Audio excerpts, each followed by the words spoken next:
1.5 National Standards for Civil Service Training Institutions, NSCSTI. So India has set up some standards in education sector, health sector and environment. That standards deals with the guidelines and rules for the education system, healthcare system or environment to run properly across the government, across India. Same like the standards only, India has set up few standards to the civil service training institutions, and that is called National Standards for Civil Service Training Institutions, that is NSCSTI. So by introducing these standards to the central training institutions, their current capacity to improve the quality increases. Their capacity to training improves, and even the quality of training improves. And thus, these standards set aspirations for training institutions to strive towards excellence. So, these national standards for civil service training institutions is launched recently by the Ministry of Personnel, Public Grievances and Pensions. India is the first country in the world to come up with the national standards for civil service training institutions. This NSCSTI also has a web portal and approach paper and is developed by the Capacity Building Commission. This commission is important. Let's know more about this commission. So it was formed in the year 2021, and its main aim is to improve the credibility, shape a uniform approach to capacity building institutions like civil services. It has complete executive and financial autonomy.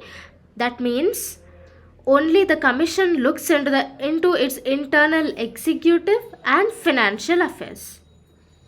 This commission is headed by the Joint Secretary of Government of India, and he is only designated Secretary to Capacity Building Commission. So under him there are 3 members in the commission. Overall there are 3 members headed by a secretary. Coming to the functioning of the Capacity Building Commission, they approve knowledge partners for the mission. They help in harmonious approach to the capacity building up institutions. They prepare annual state of civil service report and also prepares the annual capacity building plans for departments, ministries and agencies. So this capacity building commission prepares the national standards for civil service training institutions. Now there are 8 pillars of the National Standards of Civil Service Training Institutions, that is NSCSTI, and these 8 pillars are training. First is training should have assessment. Second is faculty development. Third is resource targets. Fourth is digitalization. Fifth is trainee support. Sixth is collaboration. Seventh is training evaluation. And 8th is operations and governance. Now, why training is important to civil servants? They studied hard and passed the exam to enter into civil services, right? What is the significance of training them? Well, now look at this one.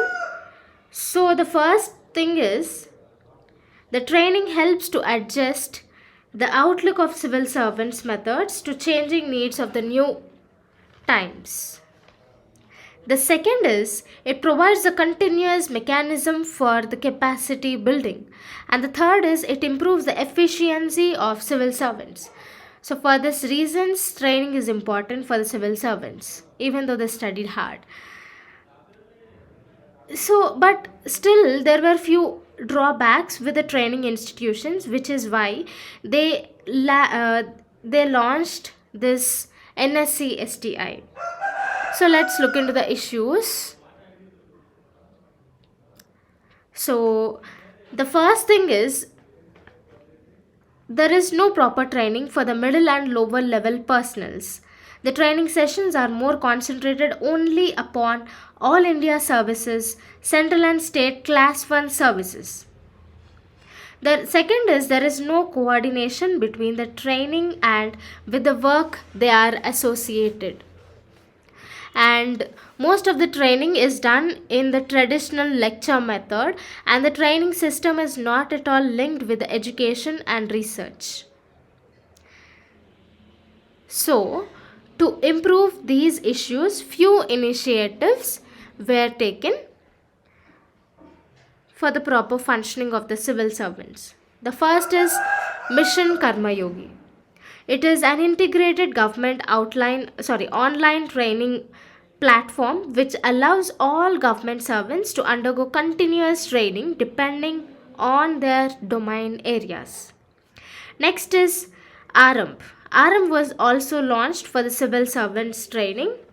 The third is National Training Policy, which was adopted in the year 1996 and was reviewed in 2012 to develop a professional, impartial, and efficient civil servants to ensure suitable skills, attitude, etc. And the fourth is lateral entry. So, the lateral entry provisions, which is the direct entry to the middle level or the senior level jobs, unlike earlier method of entering to senior level only through promotions. So, this is lateral entry. So, even the middle level can directly enter, even the lower level person can also enter into the middle or senior level directly under this lateral entry. So all these are few initiatives taken by the government to improve the functioning of the civil servants. Now the way forward is we have to focus on 4 E's. They are empowered learning, effective learning, exploratory learning, and electronic learning. The second is the non-performers should be dismissed or given premature retirements to remove the loopholes and also to improve the efficiency. And the third one is by providing the mid-career training, the domain knowledge and efficiency can be improved. The fourth is a monitoring mechanism should also be implemented to overuse the national training policy.